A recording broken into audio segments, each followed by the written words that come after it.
retour dans l'Africa Newsroom. Nos éditorialistes Alfred Chango et Samuel Genbock sont toujours avec nous, ainsi que notre invité et économiste Hamidine Khan. Et tout de suite, c'est le dossier du jour.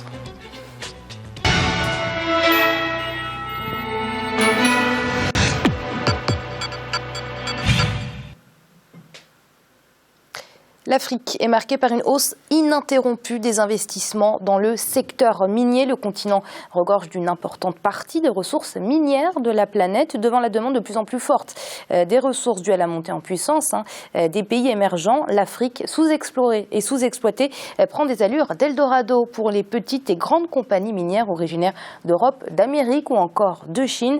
Les populations en tirent-elles profit? Malheureusement, pas forcément. C'est ce que nous explique ce reportage d'Emmanuel Milimono.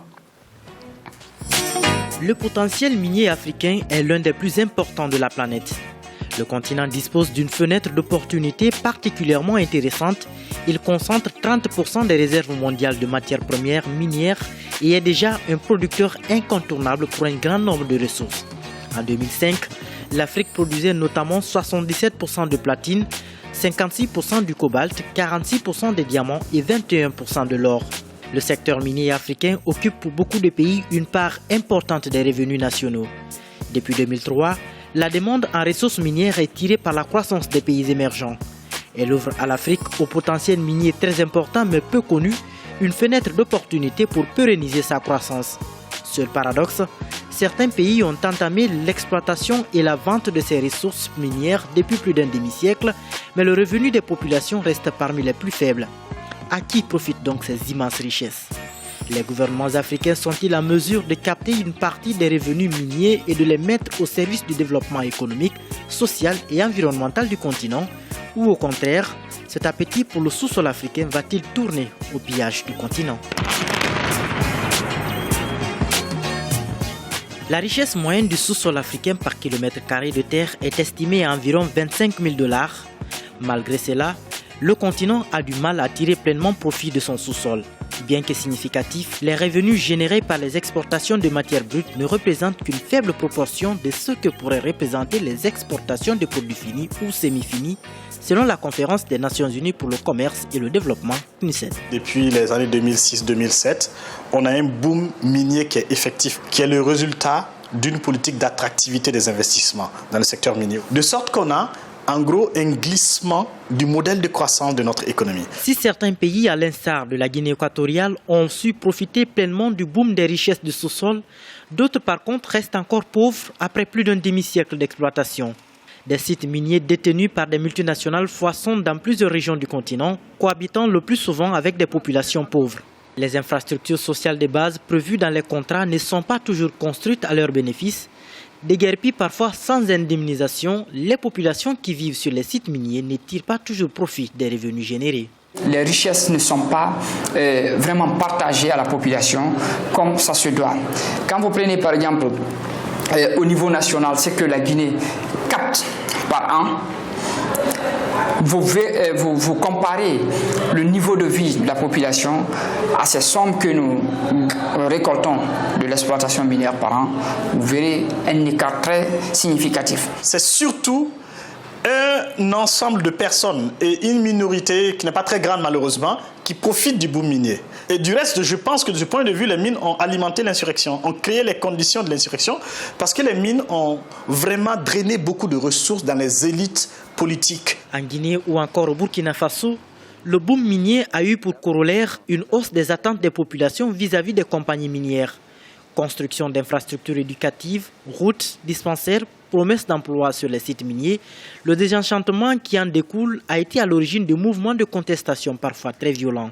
Elles doivent également supporter les dégradations croissantes de leur environnement, le plus souvent sans aucune stratégie d'adaptation. Dans ces pays potentiellement riches, des codes miniers sont votés et mis en application dans les contrats avec les sociétés d'exploitation, mais le respect de leur contenu, tant par les multinationales que par les autorités publiques, reste un frein au développement.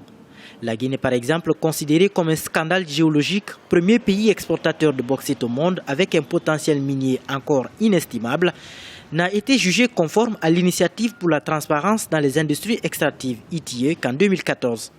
Elle est cependant en avance sur d'autres pays encore loin d'intégrer ce cercle. L'État guinéen s'est engagé à travers le nouveau code minier à rétrocéder un certain nombre de ses avoirs globaux dans le secteur minier aux collectivités. Mais cela n'est pas encore appliqué à ma connaissance. Mais il y a des paiements qui sont obligatoires qu'on réalise directement au niveau des collectivités. C'est par exemple les paiements des taxes superficielles qui sont directement payés aux collectivités. Le taux de croissance moyen de 12 pays africains dépendants du secteur minier est passé de 0,3% dans les années 90 à 5,7% 10 ans après.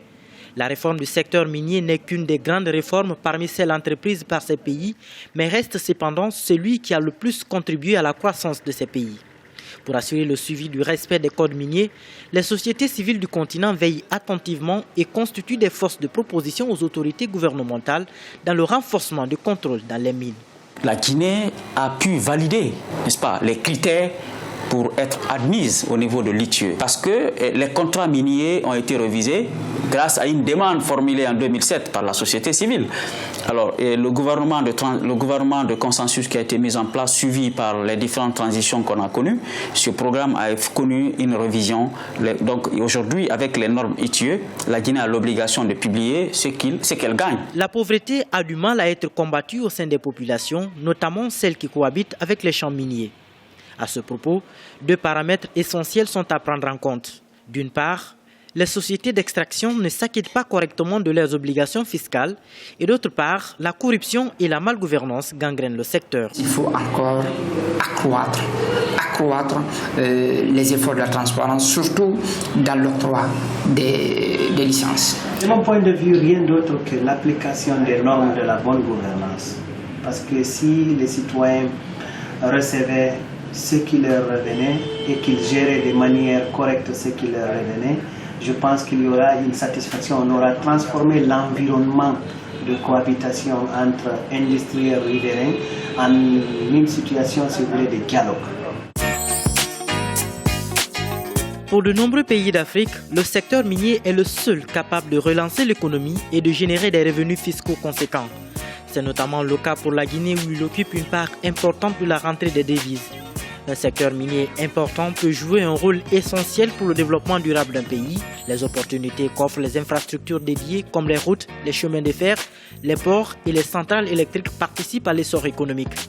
Mais pour que les mines africaines soient profitables aux populations, la valorisation du sous-sol doit respecter les principes de bonne gouvernance politique, sociale, économique et environnementale. La création d'une industrie de transformation pourrait constituer un tournant décisif dans ce secteur, d'autant plus qu'il constitue un levier important de la croissance pour l'Afrique.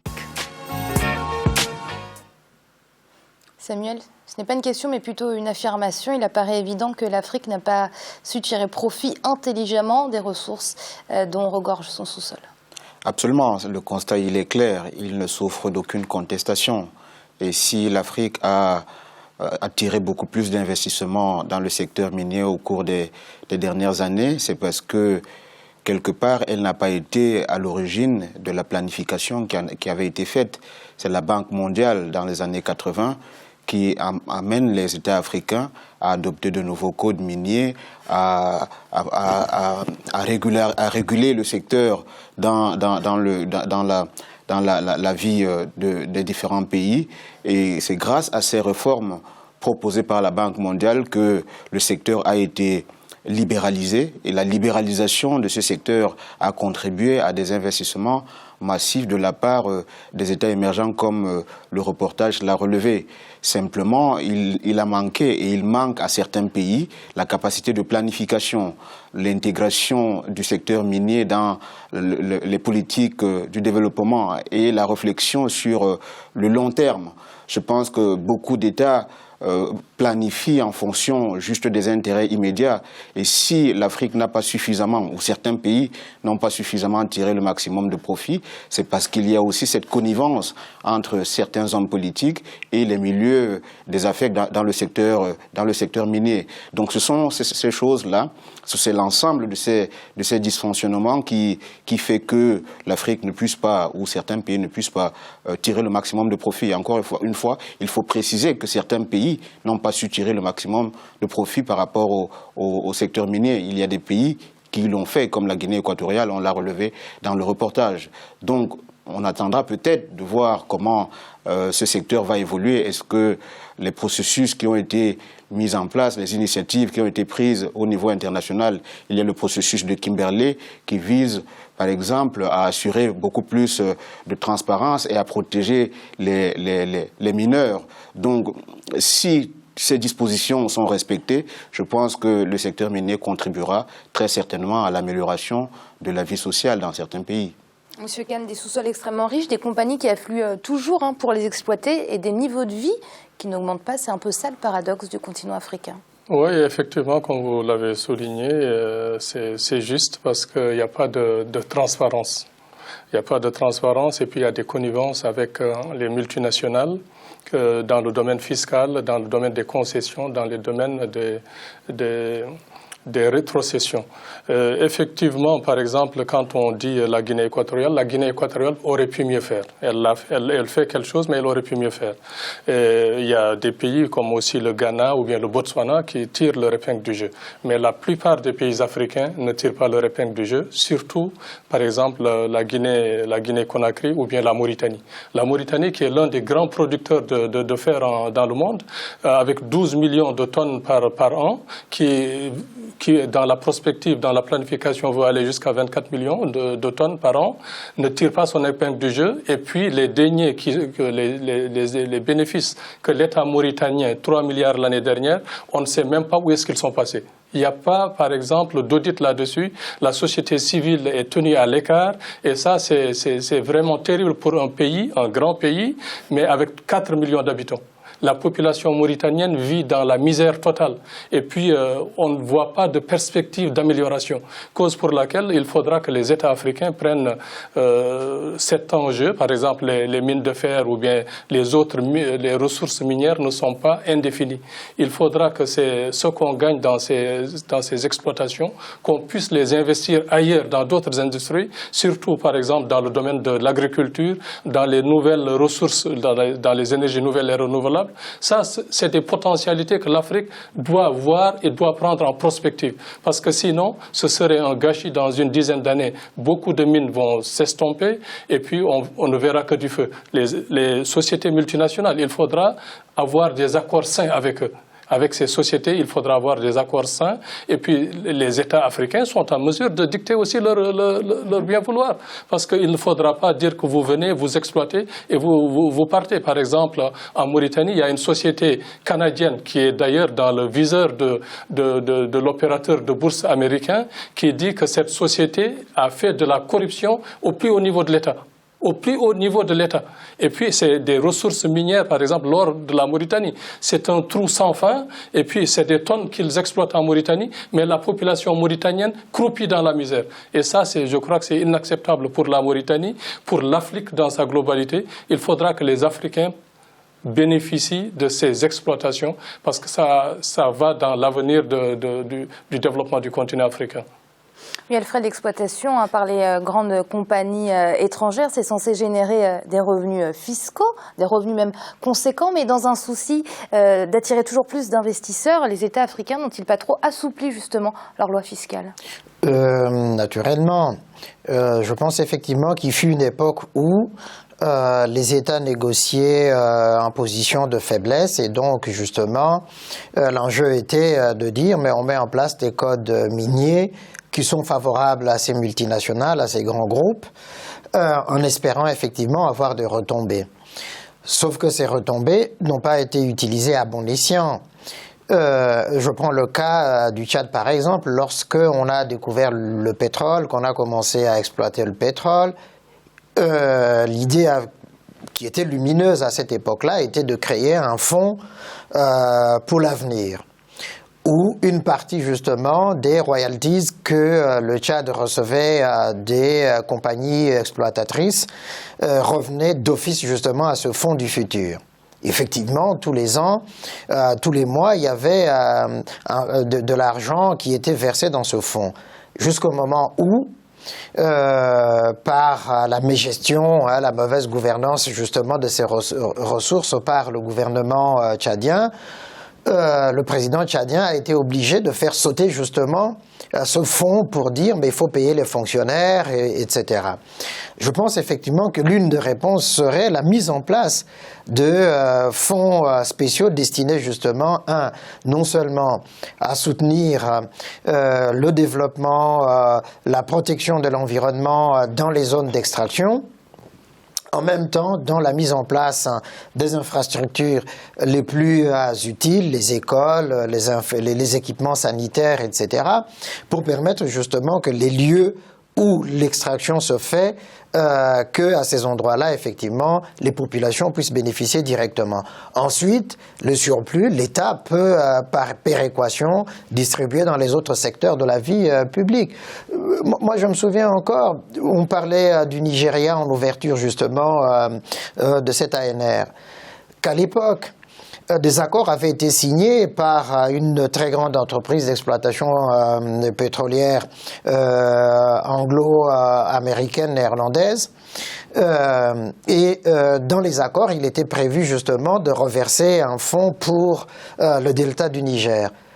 Pendant des années, il y a eu la pollution, mais ça continue encore aujourd'hui. Rien n'avait été fait. Ça a nécessité quoi? La création du mouvement du MEND, justement, qui était le mouvement d'émancipation du delta du Niger, et puis avec la pendaison de Ken Saro-Wiwa par un dictateur nigérian de l'époque.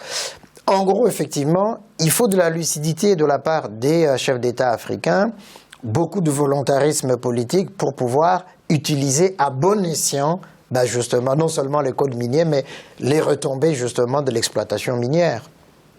Et c'est l'heure de marquer une nouvelle pause. On se retrouve très vite pour la suite de l'Africaine Nous On. À tout de suite.